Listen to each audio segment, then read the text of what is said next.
अस्सलाम वालेकुम dear viewers.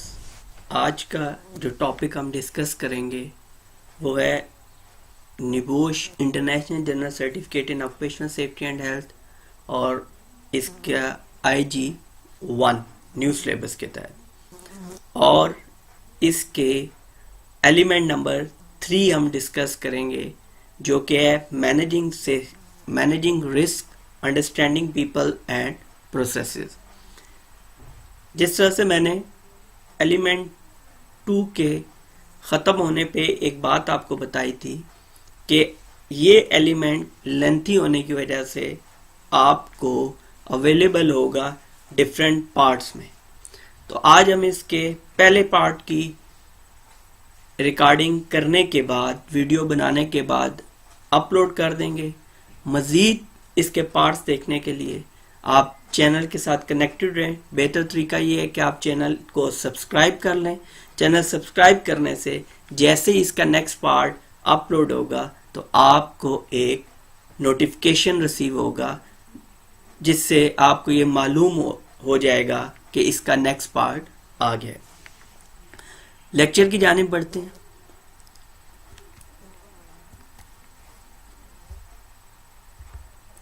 अच्छा, इस एलिमेंट 3 मैनेजिंग रिस्क के अंदर हमारे लर्निंग ऑब्जेक्टिव्स क्या हैं। पहला लर्निंग ऑब्जेक्टिव है describe the concept of health and safety culture and how it influences performance. के हेल्थ एंड सेफ्टी कल्चर का कंसेप्ट क्या है और ये कैसे किसी भी ऑर्गेनाइजेशन या इंडिविजुअल की परफॉर्मेंस के ऊपर असरअंदाज होगा। दूसरा पॉइंट है summarise how health and safety culture at work can be improve. कैसे हम हेल्थ एंड सेफ्टी कल्चर को बेहतर कर सकते हैं। तीसरा है हमारे पास third one, summarise the human factors which positively or negatively influence behavior at work in a way that can affect health and safety। कि वो कौन से इंसानी अनासर हैं जिसकी वजह से उनका असर वो मनफी भी हो सकता है और मुस्बत भी हो सकता है किसी के बिहेवियर के ऊपर वर्क प्लेस में, जिसकी वजह से हेल्थ एंड सेफ्टी के ऊपर असर पड़ सकता है। चौथा हमारे पास आता है explain the principles of risk assessment process. Risk assessment के असूल क्या हैं, किन बुनियादों पे वो काम करेगी, रिस्क असेसमेंट होती क्या है और उसको कैसे परफॉर्म किया जाएगा या कैसे कैरी आउट किया जाएगा। पांचवा हमारे पास इसके अंदर मौजूद है discuss typical work place changes that have significant health and safety impacts and ways to minimise those impact. कौन से ऐसी तब्दीलियां हैं जो नुमाया फर्क डालती हैं हेल्थ एंड सेफ्टी के ऊपर और हम उनके ऊपर कैसे काबू पा सकते हैं या उन्हें कैसे कम कर सकते हैं। अगला लर्निंग ऑब्जेक्टिव है जी describe what to consider when developing and implementing a safe system of work. हमने किस वक्त एक सेफ सिस्टम ऑफ वर्क को बनाना है, तरतीब देना है, डेवलप करना है कि आप जो भी एक्टिविटीज हैं उनको सेफली परफॉर्म कर सकें। Explain the role, function and operation of a permit to work system. इस टॉपिक के अंदर हम पूरे का पूरा permit to work system PTW को डिस्कस करेंगे। Then we have discuss typical emergency procedures including training and testing and how to decide what level of first aid is needed in the work place. इस part में इस element के हम discuss करेंगे कि emergency procedures क्या हैं और फर्स्ट एड हम किस तरह से मुहैया कर सकते हैं।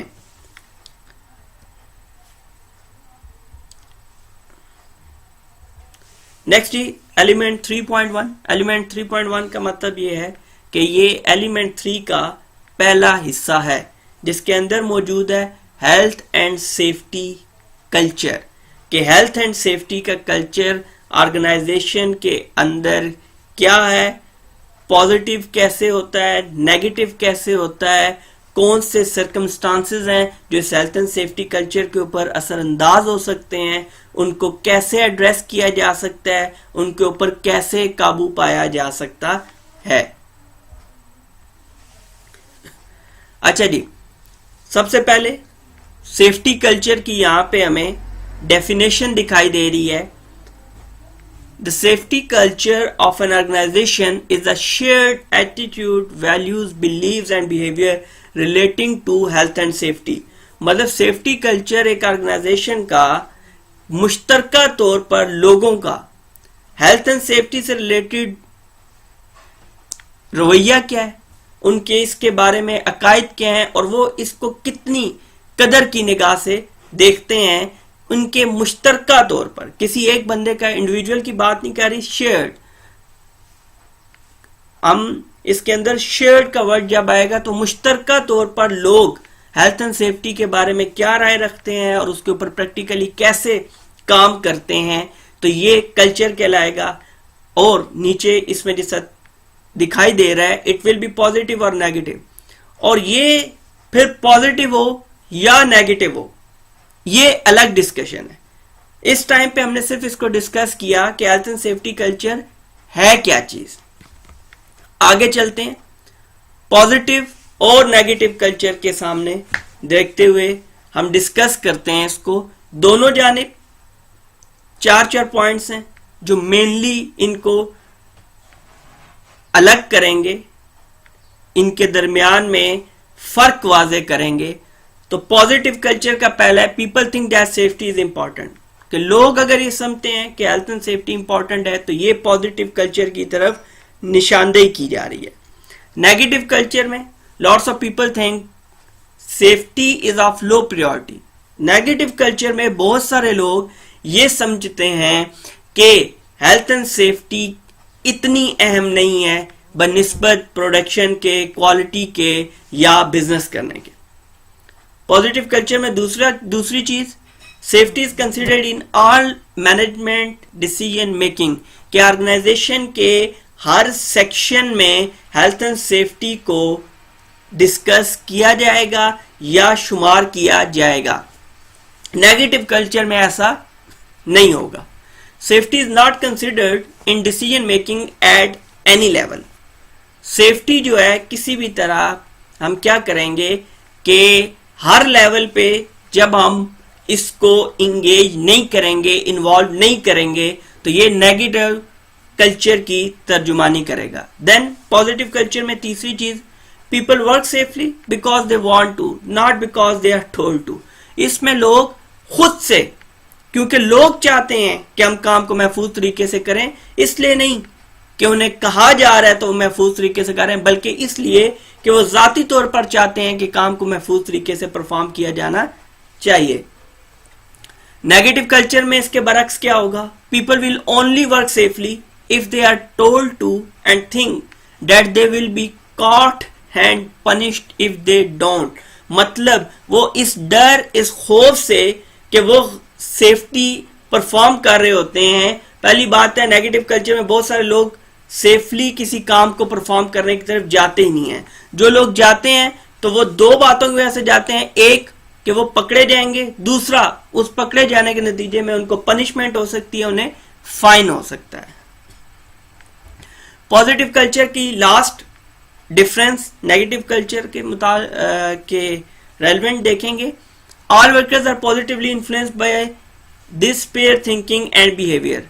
पॉजिटिव में क्या होगा कि जब आपके पेयर ग्रुप्स जो होंगे वो जब पॉजिटिवली परफॉर्म कर रहे होंगे तो इसकी वजह से इंडिविजुअल्स के ऊपर यह असर पड़ेगा, क्योंकि पेयर ग्रुप्स, पेयर ग्रो को बोलते हैं जो मुख्तलिफ ऑर्गेनाइजेशंस के अंदर इसलिए बनाया जाता है ताकि काम को बेहतर तरीके से टीम वर्क की मदद से परफॉर्म किया जाए। तो क्या होगा कि अगर ये पेयर ग्रुप जो है इसकी थिंकिंग पॉजिटिव है तो वर्कर्स के ऊपर भी इसका इंपैक्ट पॉजिटिव पड़ेगा। दूसरी जानिब अगर नेगेटिव कल्चर होगा तो इसके बरक्स उस नेगेटिव पेयर ग्रुप की वजह से जो असर है वो भी वर्कर्स के ऊपर नेगेटिव होगा। आगे जी, indicators used to assess culture. अब health and safety culture positive है या नेगेटिव है, हमें इसके बारे में मालूमात कैसे मिलेंगी, हम कैसे जान सकते हैं कि health and safety culture positive है या नेगेटिव है। तो इसके लिए जी इसके इंडिकेटर्स हैं, अलामतें हैं, जिन अलामतों की मदद से हम ये चीज अंदाजा लगाते हैं, इस चीज के बारे में जानते हैं कि आया जो health and safety culture organisation के अंदर इस वक्त मौजूद है वो नेगेटिव है या पॉजिटिव। पहली चीज एक्सीडेंट्स, इसके अंदर आता है एक्सीडेंट रेट्स। अगर एक ऑर्गेनाइजेशन के अंदर एक्सीडेंट रेट ज्यादा है तो वहां पर कल्चर नेगेटिव शो होगा, और अगर एक्सीडेंट रेट्स कम है तो ऐसी सूरत में आपका जो हेल्थ एंड सेफ्टी कल्चर है वो पॉजिटिव है। नेक्स्ट सिकनेस रेट, के लोग कितने बीमार हो रहे हैं। लोग बीमार होने की वजह, सिकनेस रेट से तो जाहिर हो गया कि अगर सिकनेस रेट ज्यादा होगा तो वर्कर जो है काम पे नहीं आ पाएगा, तो ऐसी सूरत में भी एब्सेंटिज्म बढ़ेगा। एनी ऑफ सिकनेस रेट से अगर ज्यादा है तो ऑर्गेनाइजेशन में नेगेटिव कल्चर है, और सिकनेस रेट अगर कम है तो ऑर्गेनाइजेशन के अंदर पॉजिटिव कल्चर है। सिकनेस रेट से पता ये चलता है कि वर्किंग एनवायरनमेंट जो है वो सूटेबल है। अगर सूटेबल होगा तो पॉजिटिव कल्चर की तरफ जाएगा, और अगर ये सूटेबल नहीं है वर्कर के लिए, वर्कर बार बार बीमार हो रहा है, तो ऐसी सूरत में नेगेटिव कल्चर सामने आएगा। एब्सेंटिज्म, जी एब्सेंटिज्म बोलते हैं गैर हाजिरियों के तसलसल को। इसमें ऐसा नहीं कि एक बंदा अगट्ठी छुट्टी पे चला जाए, बल्कि ऐसा है कि एब्सेंटिज्म गैर हाजिरियों का तसलसल इस तरह से है, एक बंदा 2 दिन आता है 2 दिन नहीं आता, 2 दिन आता है 2 दिन नहीं आता। अब इसके पीछे ये जो तसलसल है, अगर ये ज्यादा है गैर हाजिरियों का तसलसल, तो ऐसी सूरत में कल्चर नेगेटिव होगा, और अगर ये तसलसल कम है तो कल्चर पॉजिटिव होगा। एब्सेंटिज्म के पीछे 2 बातें हैं, या तो वर्कर काम की वजह से बीमार हो रहा है और काम पे नहीं आ पा रहा, दूसरी वजह यह है कि जो वर्किंग एनवायरनमेंट है वो उसमें फिट इन नहीं हो रहा, जिसकी वजह से वो अवॉइड कर रहा है वर्किंग एक्टिविटीज को। फोर्थ वन हमारे पास आता है जी स्टाफ टर्नओवर। स्टाफ टर्नओवर में क्या होता है कि लोगों का एक काम पे आना, हायर होना, और उसके बाद उस काम को छोड़ के चले जाना। अगर ये टर्नओवर रेट ज्यादा है तो ऐसी सूरत में ऑर्गेनाइजेशन के अंदर कल्चर नेगेटिव होगा, और अगर स्टाफ टर्नओवर रेट कम है कि ऑर्गेनाइजेशन रिटेन कर रही है अपने एम्प्लॉयज को, तो ऐसी सूरत में कल्चर पॉजिटिव होगा। यहां पे स्टाफ को रिटेन करने का मामला है, स्टाफ को मेंटेन करने का मामला नहीं है।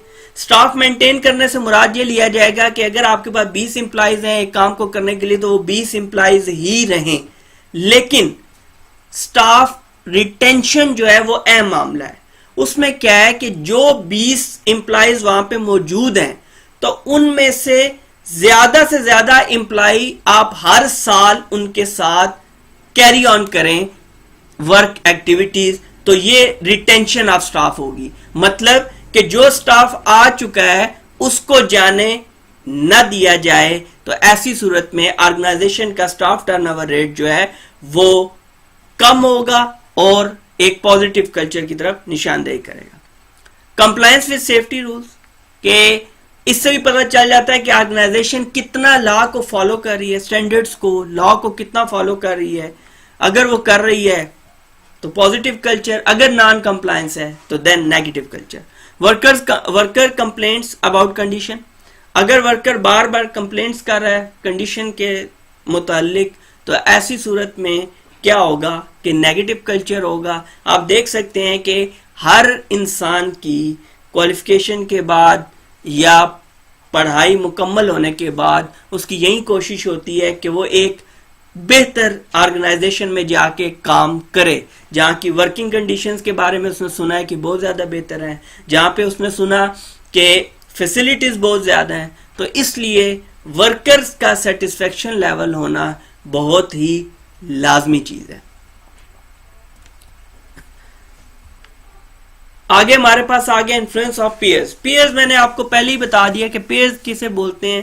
पीयर ग्रुप जो है बेसिकली लोगों को मुख्तलिफ हिस्सों में, जत्थों में तकसीम कर दिया जाता है किसी भी एक्टिविटी को या वर्क को परफॉर्म करने के लिए, ताकि टीम वर्क की मदद से जो काम एक इंडिविजुअल के ऊपर रिस्पॉन्सिबिलिटी डाल के मुश्किल से परफॉर्म करवाया जा सकता है, वो काम आसानी इन पेयर ग्रुप्स की मदद से हम करवा सकते हैं। अब इनका असर क्या होगा? बात वही है जिससे हमने पॉजिटिव नेगेटिव कल्चर के डिफरेंस में डिस्टिंक्ट करते हुए हमने उसको डिस्कस किया। तो अगर इनका इन्फ्लुएंस, अगर ये बिहेव पॉजिटिवली कर रहे हैं तो इनका इन्फ्लुएंस पॉजिटिव होगा, और अगर ये बिहेव नेगेटिवली कर रहे हैं तो वर्कर्स के ऊपर इसका इन्फ्लुएंस नेगेटिव होगा। Put people together in group, जो बात मैंने बतला दी। इंटरेक्शन अगर, जाहिर बात है जब ग्रुप बनेगा तो लोग आपस में एक दूसरे से ताल्लुक कायम करेंगे। इन्फ्लुएंस इज एक्सर्टेड, तो ऐसी सूरत में इन्फ्लुएंस पड़ेगा। जैसे 5 लोगों की टीम काम कर रही है तो छठा बंदा जो आएगा उसके ऊपर ऑटोमेटिकली असरअंदाज इस तरह से होगा, अगर वो लोग पॉजिटिव हैं, कल्चर पॉजिटिव है तो वो नया वर्कर भी पॉजिटिव होगा। अगर कल्चर नेगेटिव है और वर्कर पॉजिटिव है तो ऐसी सूरत में भी आने वाले वर्कर को भी इस पेयर ग्रुप के प्रेशर की वजह से जो परफॉर्म है वो परफॉर्म इस तरह से करेगा कि कल्चर नेगेटिव ही चलता रहे। Hierarchy forms known as pecking order. Hierarchy forms में बेसिकली चीजें कही जाएंगी, जो बात कह दी उसी के तहत चलना पड़ेगा।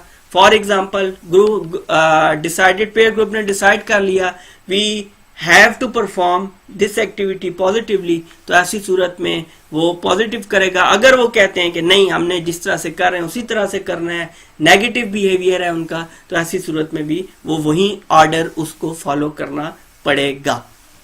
Norms of behaviour establish. Norms बोलते हैं जी कोई भी काम जिसको उसके सिस्टमैटिक वे में करने की बजाय आम फहम से, आम नॉलेज से, आम कोशिश से करना शुरू कर दिया जाए, कि जिसके लिए आप किसी भी सिस्टम के अंदर जो SOPs हैं उनको बलाए ताक रखते हुए आप एक काम को अपनी मर्जी से, अपने तरीके से, आम अल्फाज में जुगाड़ लगा के करना शुरू कर देते हैं, तो वो चीज नॉर्म्स बन जाती है। क्यों? क्योंकि जब उनको कहा भी जाता है कि ये काम इस तरह नहीं इस तरह होगा, तो ये बात कहते हैं कि हम कितने अरसे से इस काम को इसी तरह करते आ रहे हैं। तो ऐसी सूरत में सेफ सिस्टम ऑफ वर्क को छोड़ के, SOPs को छोड़ के एक काम को जब मर्जी से करना शुरू कर दिया जाता है तो ऐसी सूरत में वो काम नॉर्म्स बन जाते हैं। Next, pair group pressure exerted, बतला दिया। Good indicators of health and safety culture. Good indicator इसीलिए है क्योंकि ह्यूमन बिहेवियर बहुत ज्यादा असरअंदाज होता है। वर्किंग कंडीशंस, फैसिलिटीज बोलेंगी नहीं, बतलाएंगी नहीं, असरअंदाज नहीं होंगी, उनका असर इतना ज्यादा नहीं है जितना कि ह्यूमन इंटरेक्शन का असर सबसे ज्यादा होता है। आगे जी, peer group pressure can be harness to encourage good safety related behaviour. कहते हैं जी पेयर ग्रुप प्रेशर को आप इस तरह से हार्नेस करेंगे, पहनाएंगे, या इस तरह से आप ऑर्गेनाइजेशन के अंदर इसको डेवलप करेंगे, इंप्लीमेंट करेंगे कि इससे गुड सेफ्टी कल्चर ही प्रोड्यूस हो। ग्रुप एक्सरसाइज आ गई जी। जिस तरह हमारे इस ट्रेनिंग की जो सीरीज चल रही है, इसके अंदर लेक्चर्स की सीरीज चल रही है, इसके अंदर मैं आपको कई बार बता चुका हूं कि आपने कोई भी ग्रुप एक्सरसाइज को छोड़ना नहीं है, किसी भी ग्रुप डिस्कशन को छोड़ना नहीं है, किसी भी मॉड्यूल के फिनिश होने की एक्सरसाइज को आपने छोड़ना नहीं है, बल्कि आपने इसको खुद परफॉर्म करना है प्रैक्टिकली या रिटन फॉर्म में, और उसके बाद आप मुझे शेयर कर सकते हैं। शेयर करने का तरीका वही है, आप मुझे कमेंट करें, आप मुझे ईमेल करें या मुझे व्हाट्सएप करें। अभी बहुत सारी क्यूरीज इस हवाले से रिसीव हो रही हैं और उन लोगों के साथ राब्ते में है मुकम्मल तौर पर, और उनको गाइड किया जा रहा है। और कोशिश ये की जाएगी कि आहिस्ता आहिस्ता जब हमारे लेक्चर्स की सीरीज कंप्लीट हो जाएगी तो उसके बाद हर एक इंडिविजुअल के जो भी प्रॉब्लम्स हैं, जो चीज़ें उन्हें सही तरह से समझ नहीं आ रही, जो टॉपिक समझ नहीं आ रहे हैं, तो उन टॉपिक्स के ऊपर भी बाकायदा से लेक्चर जो है वो प्रिपेयर किया जाएगा, बाकायदा लेक्चर डिलीवर किया जाएगा, और वो आपको इसी चैनल के ऊपर अवेलेबल होगा फ्री ऑफ कॉस्ट। अच्छा जी, ग्रुप एक्सरसाइज में जी, what factors could result in the deterioration of an organisation health and safety culture and hence safety performance, कि वो कौन से अनासिर हैं जो किसी ऑर्गेनाइजेशन की हेल्थ एंड सेफ्टी कल्चर और उसकी परफॉर्मेंस के ऊपर असरअंदाज, बुरे तरीके से असरअंदाज हो सकते हैं। डिटोरेशन मतलब खराबी पैदा कर सकते हैं, हालत बदतर कर सकते हैं। तो वो फैक्टर्स आपने तहरीर करने हैं, राइट डाउन करने हैं और उसके बाद मेरे साथ शेयर करने हैं। आगे चलते हैं जी। एलिमेंट 3.1 हमने देख लिया, हेल्थ एंड सेफ्टी कल्चर। अब एलिमेंट 3.2, एलिमेंट 3.2 है improving health and safety culture. मतलब एलिमेंट 1 में हमने हेल्थ एंड सेफ्टी कल्चर को डिस्कस किया कि ये कैसे पॉजिटिव है, कैसे नेगेटिव है, पेयर ग्रुप कैसे इसके ऊपर असरअंदाज हो सकता है। अब हमें ऐसी सूरत में जो पॉजिटिव है वो तो जी कंटिन्यूस इंप्रूवमेंट की तरफ जाएगा, उसके अंदर तो आपको कुछ भी करने की जरूरत नहीं, सिर्फ सिस्टम को कंटिन्यू फॉर्म में बेहतरी की जानिब आपने गामजन रखना है। तो मेन मसला ये है कि जब कल्चर नेगेटिव हो गया है तो उसको इंप्रूव कैसे किया जाए और जो कल्चर पॉजिटिव है उसको मजीद बेहतरी की जानिब कैसे लाया जाए। अच्छा जी, पहली चीज improving health and safety culture में आती है मैनेजमेंट, कमिटमेंट एंड लीडरशिप। ये चीज अंडरस्टैंडेबल है कि सबसे पहले मैनेजमेंट, कमिटमेंट ही एक ऐसी चीज है जो हमें टॉप प्रायोरिटी पे रिक्वायर्ड है। उसके पीछे रीजनिंग क्या है कि for example being health and safety manager, being health and safety officer, being health and safety supervisor, आप चीजों को उस हद तक बेहतर नहीं कर सकते जब तक टॉप मैनेजमेंट कमिटेड ना हो, क्योंकि मेन रिसोर्सेज चाहे वो फाइनेंशियल हो, चाहे वो मटेरियल की शक्ल में है, चाहे वो पीपीईज इक्विपमेंट की शक्ल में है, तो जब तक टॉप मैनेजमेंट कमिटेड नहीं होगी तो उस टाइम तक किसी भी सूरत आपका मैनेजमेंट सिस्टम, आपका हेल्थ एंड सेफ्टी कल्चर बेहतर नहीं हो सकता। सीनियर मैनेजमेंट सेट पॉलिसी, जो सीनियर मैनेजमेंट है वो पॉलिसी सेट करेगी, अंडरस्टूड है। हमने पॉलिसी एलिमेंट 2 के अंदर डिस्कस भी की। और याद रखिएगा ये बात कि नॉर्मली एक लीगल स्टैंडर्ड कहता है कि जब आप 5 या 5 से ज्यादा लोगों को एक ऑर्गेनाइजेशन के अंदर हायर करते हैं तो ऐसी सूरत में आप एक proper health and safety management system develop करेंगे और आपके ऊपर लाजिम है आर्टिकल नंबर 14 C155 के तहत कि आप एक health and safety policy policy establish करेंगे, डेवलप करेंगे और उसको कम्युनिकेट करेंगे अपने तमाम तर वर्कर्स के माबैन। Next we have they also set priorities and target, understood है। ऑब्जेक्टिव्स, टारगेट सेट करना टॉप मैनेजमेंट काम है। They must inspire and motivate, और वो इस जानिब लोगों को रागिब करेंगे, रागिब करने में उन्हें वलवला जज्बा दिलाएंगे कि उन्होंने किसी भी चीज को जब भी परफॉर्म करना है तो वो सेफली परफॉर्म करना है। Then we have their leadership cascade through the organisation, जो उनकी लीडरशिप है वो पूरी की पूरी ऑर्गेनाइजेशन के अंदर झलकनी चाहिए, दिखाई देनी चाहिए कि पूरी लीडरशिप, मैनेजमेंट, कमिटमेंट जो है, मतलब मैनेजमेंट की कमिटमेंट, जो लीडरशिप है उसने पूरी ऑर्गेनाइजेशन के गिर्द एक पॉजिटिव कल्चर के लिए आसार कायम किया हो, जिससे हमें वाज़े तौर पर दिखाई दे कि हमारी मैनेजमेंट, टॉप मैनेजमेंट कमिटेड है हेल्थ एंड सेफ्टी की जानिब। विजिबल लीडरशिप किस तरह से दिखाई देगा कि हमारी जो मैनेजमेंट है उसके अंदर लीडरशिप की क्वालिटीज मौजूद हैं और वो कमिटेड हैं। बिहेविंग सेफली, कि वो सेफली कोई भी काम परफॉर्म करें। इन्वॉल्वमेंट, सेफ्टी मीटिंग्स में वो अपना किरदार, अपनी शमूलियत इख्तियार करें। Doing safety tours and audit, safety audits करें, टूर्स करें। Promoting changes to improve safety, enforcing rules through use of discipline,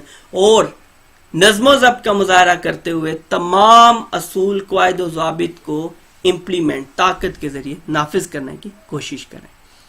जी आ गया कॉम्पिटेंट वर्कर। कॉम्पिटेंट वर्कर के बारे में मैं पहले बता चुका हूं कि कॉम्पिटेंट पर्सन हम उसको कैट की एब्रीविएशन में देखते हैं और उसका कैट से अंडरस्टैंडिंग ये है, के for knowledge, A for ability, T for training, E for experience, और उसी चीज को यहाँ पर डिस्कस किया जा रहा है। कैसे डिस्कस किया जा रहा है? Competent workers, a competent person is someone who has sufficient training, skills, experience and knowledge and perhaps other attributes such as attitude or physical ability to be able to carry out their job safely।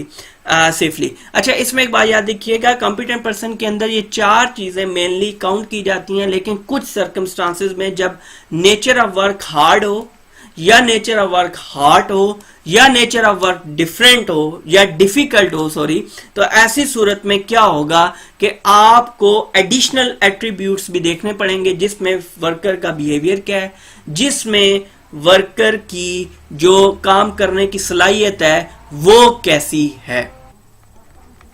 अच्छा जी, अब आगे हमारे पास आ गया ये group exercise भी है, और इसको हमने यहाँ पे डिस्कस भी कर लेना है, और क्योंकि ये पार्ट है इसी एलिमेंट का।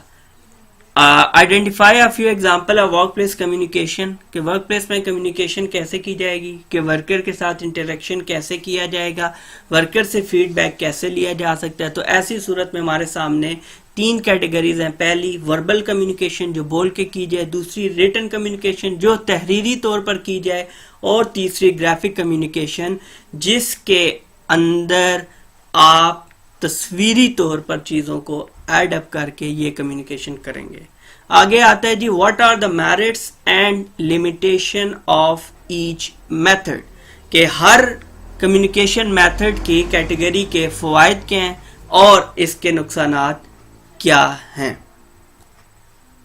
आगे चलते हैं जी, पहले आता है हमारे पास वर्बल कम्युनिकेशन। वर्बल कम्युनिकेशन के बेनिफिट्स में पहला है पर्सनल, कि हर बंदा इंफरादी तौर पर इसको कर सकता है, क्विक फौरी तौर पर आप किसी के सामने कुछ भी कह सकते हैं, डायरेक्ट आपके और सुनने और बोलने वाले के दरमियान कोई भी चीज हाइल नहीं है, और इससे आप चेक अंडरस्टैंडिंग डेवलप कर सकते हैं। कैसे चेक अंडरस्टैंडिंग? फॉर एग्जांपल, अगर आप फेस टू फेस किसी के सामने हैं, बीइंग टीचिंग, जब मैं किसी को फेस टू फेस लेक्चर दे रहा हूँगा तो उसके फेस एक्सप्रेशन से मैं ये रीड कर पाऊंगा कि आया जो चीज उसको समझाई जा रही है तो क्या उसको समझ आ रही है या कि नहीं।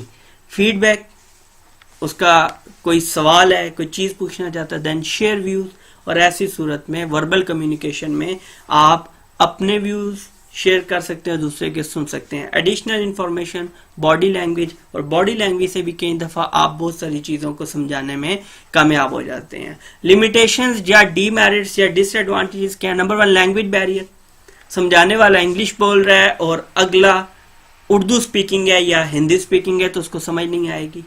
जॉर्गन होता है कि किसी भी आपकी जो फील्ड होती है उसके अंदर स्पेसिफिक जो टर्मिनोलॉजी, स्पेशल वर्ड्स वगैरह यूज किए जाते हैं, वो तमाम तर आपके जॉर्गन्स में होते हैं, और वो चीजें मुहावरतन या इस तरह से इस्तेमाल होती हैं, इस्तिलाहात होती हैं कि जिनको इतनी आसानी से हर बंदा समझ नहीं पाता। स्ट्रॉन्ग एक्सेंट डायलेक्ट, आपका अगर बोलने का जो एक्सेंट है, जो तरीक़ेकार है, वो इतना प्योर है कि उसको भी समझने में कई बार दुश्वारी होती है। बैकग्राउंड नॉइज है जी, उसकी वजह से आवाज़ क्लियर नहीं है। पुअर हेयरिंग है, सुनने वाले की समात का इशू है या वो कंसंट्रेट नहीं कर पा रहा बात पे। एम्बिग्विटी, या बात इस तरह से की गई कि वो उलझाव का शिकार हो गई, कि बात सीधी तरह से समझ नहीं आ रही। Missing information, forgetting information, no record. Poor, no record इसलिए कि कही हुई बात का आपके पास रिकॉर्ड नहीं होगा। जिस तरह दो बंदों के, अब तो थोड़ा बहुत चीज़ें बेहतर हुई हैं तो रिकॉर्डिंग और इस तरह की चीज़ें हैं, मोबाइल फोन और इस तरह, लेकिन टेक्निकली इसका कोई रिकॉर्ड नहीं होगा। पुअर क्वालिटी, टेलीफोन RPA जो पब्लिक अनाउंसमेंट सिस्टम होते हैं जिसमें स्पीकर वगैरह, और इस वजह से आपकी जो आवाज़ है वो उसकी क्वालिटी जो है वो डिस्टर्ब हो सकती है। Then we have written communication, तहरीरी तौर पर। बेनिफिट क्या है? परमानेंट रिकॉर्ड, मैं पहले बता चुका हूं, रिकॉर्ड से मुराद हम हमेशा यही लेंगे कि कोई भी चीज तहरीरी तौर पर किस तरह तहरीरी तौर पर जब आएगी तो उसी को ही हम रिकॉर्ड तस्वर करेंगे, और परमानेंट रिकॉर्ड जब लिख दिया तो वो मुकम्मल तौर पर तहरीर आपके पास महफूज होगी। रेफरेंस, हवाला जात वगैरह आप दे सकते हैं। Can be written carefully for clarity, और इसके ऊपर बड़ी सोच विचार के बाद लिखा जाएगा ताकि इसको पढ़ने वाला इसके साथ अंडरस्टैंडिंग प्रॉपरली जो है वो अंडरस्टैंड कर पाए इसको। वाइड डिस्ट्रीब्यूशन रिलेटिवली चीपली, और इसको आप बड़े कम खर्चे के ऊपर बड़े दूर तक फैला सकते हैं। जैसे एक ईमेल है, आप एक ईमेल करते हैं और वो रिटन फॉर्म में बहुत दूर तक चली जाती है, उसके लिए आपके सामने जिसको आप ईमेल कर रहे हैं उसका होना लाजिम नहीं है। लिमिटेशंस जी, डीमेरिट्स डिसएडवांटेजेस क्या है? इनडायरेक्ट है, टाइम टेकिंग है, जॉर्गन एब्रीविएशंस इन्वॉल्व होंगी बीच में जो एक प्रॉब्लम क्रिएट कर सकती हैं। इम्पर्सनल है, जाती हैसियत में नहीं कर रहे। एम्बिगुअस हो सकता है लैंग्वेज की वजह से, एम्बिगुअस हो सकता है सेंटेंस स्ट्रक्चर की वजह से कि जो कुछ तहरीर किया जा रहा है वो समझने से कासिर है पढ़ने वाला। मे नॉट बी रीड, और कुछ लोग जो पढ़ नहीं सकेंगे। लैंग्वेज बैरियर हो सकता है। Recipient may not be able to read. अच्छा, बहुत सारी आप अक्सर देखते हैं कि बहुत सारी ईमेल्स हमें भी आती हैं या बहुत सारी चीज़ें हमारे सामने से गुजरती हैं, लेकिन बहुत ज़्यादा होने की वजह से हम कई दफ़ा उनको पढ़ने से वो चीज़ें रह जाती हैं और ऐसी सूरत में ओवरलुक हो जाती हैं और बहुत सारी अहम चीज़ें भी इस मसले में आपकी रह जाती हैं। नो इमीडिएट फीडबैक, फ़ौरन नहीं आएगा जी, पढ़ने वाला पढ़ेगा, देखने वाला देखेगा इसको और उसके बाद जाके वो कोई फीडबैक देगा। कैन नॉट क्वेश्चन, अंडरस्टूड है, रिटन फॉर्म पे क्वेश्चन करना किया नहीं जा सकेगा। और इम्पेयर्ड विजन, इम्पेयर्ड विजन यही है कि बार बार ईमेल्स आ रही हैं, इररेलेवेंट रेलेवेंट ईमेल्स बीच में आ रही हैं, तो ऐसी सूरत में बार बार ईमेल से जब आप उकता जाएंगे तो ऐसी सूरत में आप बीच में से कोई भी important written communication miss out कर सकते हैं। आगे जी, ग्राफिक कम्युनिकेशन। ग्राफिक कम्युनिकेशन में क्या होगा कि आप तस्वीरें बना के, आप अलामतें जाहिर करके, आप प्ले कार्ड्स बना के, आप पोस्टर्स बना के आप ग्राफिक कम्युनिकेशन कर सकते हैं। बेनिफिट्स क्या है जी? Eye catching, visual, quick to interpret, interpret होता है किसी चीज की तशहीर होना। नो लैंग्वेज बैरियर, सारी बात अलामत है। फॉर एग्जांपल रेड सर्कल में अगर पी लिख के उसके ऊपर क्रॉस है तो अंडरस्टूड है हर किसी को कि ये नो पार्किंग है। No language barrier, jargon free, कोई मुहावरा कुछ भी नहीं, क्योंकि जब तहरीरी नहीं सुनाई नहीं दे रहा तो वो जार्गन हो ही नहीं सकता, क्योंकि सिर्फ इसमें एक तस्वीर होगी जो दिखाई दे रही है। Conveys a message to a wide audience, और उससे होगा क्या कि पढ़ा या अनपढ़ कोई भी बंदा हो वो काफी हद तक इन साइंस से इस ग्राफिक कम्युनिकेशन को अंडरस्टैंड कर लेगा, मासवाए उस ग्राफिक कम्युनिकेशन के जो किसी चीज के अंदर स्पेसिफिक हो जाएगी। फॉर एग्जाम्पल आप नॉर्मल रोड के जो साइंस हैं वो जानते होंगे, लेकिन जब तक कि आप प्रॉपर ड्राइविंग की क्लासेस नहीं लेंगे, जब तक आप प्रॉपर ड्राइविंग सीख के प्रॉपर लाइसेंस नहीं लेंगे, तब तक वो आपको ड्राइविंग के या रोड सेफ्टी के साइंस का बेहतर तरीके से अंदाजा नहीं होगा जी। फिर आगे लिमिटेशंस, डीमेरिट्स या डिसएडवांटेजेस क्या हैं? सिंपल मैसेजेस हैं, इतनी अब डिटेल समझ नहीं आएगी। एक्सपेंसिव भी हो सकते हैं क्योंकि प्ले कार्ड बनाना, प्रिंट करवाना, उसके बाद पेस्टिंग वगैरह। May not be looked at, कई दफ़ा रह भी जाएंगे अगर बहुत ज़्यादा, जिस तरह आजकल बिल बोर्ड्स बहुत ज़्यादा हो गए हर जगह। गुंजान सिटीज़, आपकी सिटीज़ जो हैं वो कंजेस्टेड हो गई, जगह जगह बिल बोर्ड्स हैं, जिस वजह से बहुत सारी जगहों पे बहुत सारे ऐसे जो ग्राफिक कम्युनिकेशन है वो अनइंटेंडेड ही रह जाती है। सिंबल्स और पिक्टोग्राम्स में भी अननोन हो सकता है, जिससे मैंने भी आपको डिस्कस किया। फीडबैक कोई नहीं है, नो क्वेश्चन, और इम्पेयर्ड विजन। बहुत ज्यादा भी ग्राफिक कम्युनिकेशन होगी तो लोग अवॉइड करेंगे कि इधर कुछ ना कुछ तो होता ही है। ब्रॉडकास्टिंग मेथड्स की बात करें कि इन कम्युनिकेशन के जरिए तो आगे, अब इसके बाद ये ग्राफिक कम्युनिकेशन हम करेंगे कैसे जी? नोटिस बोर्ड्स यूज करेंगे, जिससे स्कूल, कॉलेजेस, आपके ऑर्गेनाइजेशंस के अंदर ये मौजूद होते हैं, जहाँ पे हर अहम अपडेट खबर को नशर किया जाता है। Posters and videos, digital media, tool box talk जिनको टीबीटी बोलते हैं, टूल बॉक्स टॉक्स, टीबीटी अक्सर काम शुरू होने से पहले कोई भी ऑर्गेनाइजेशन करती है।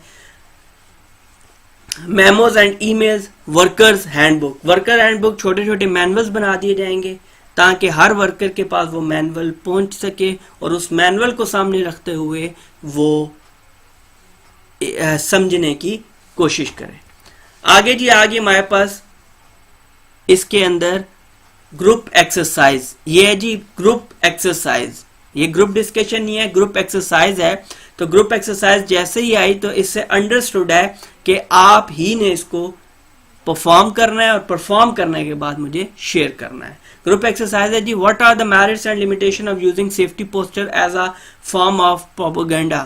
कहता है कि इस चीज के अगर आप सेफ्टी पोस्टर यूज कर रहे हैं as a form of propaganda, मतलब कि आप झूठ और इस तरह से करने के लिए अगर आप कर रहे हैं, तो एक हेल्थ एंड सेफ्टी के जो पोस्टर है उसकी लिमिटेशंस क्या होनी चाहिए, उसके फ़वाइद क्या होंगे जो किसी भी जगह पे हम इस्तेमाल करेंगे। हमारा ये एलिमेंट 3 का पार्ट यहीं तक था। अगले पार्ट के लिए कनेक्टेड रहें चैनल के थ्रू, चैनल सब्सक्राइब कर दीजिए ताकि जैसे ही इसका अगला पार्ट आपके पास अपलोड हो तो वो फौरन से आपको नोटिफिकेशन आ जाएगा और आप अपनी लर्निंग को यहीं से आगे स्टार्ट कर सकते हैं। अब तक के लिए इतना ही। अगले लेक्चर की वीडियो में बहुत जल्द आपसे मुलाकात होती है। Thank you very much. Allah Hafiz.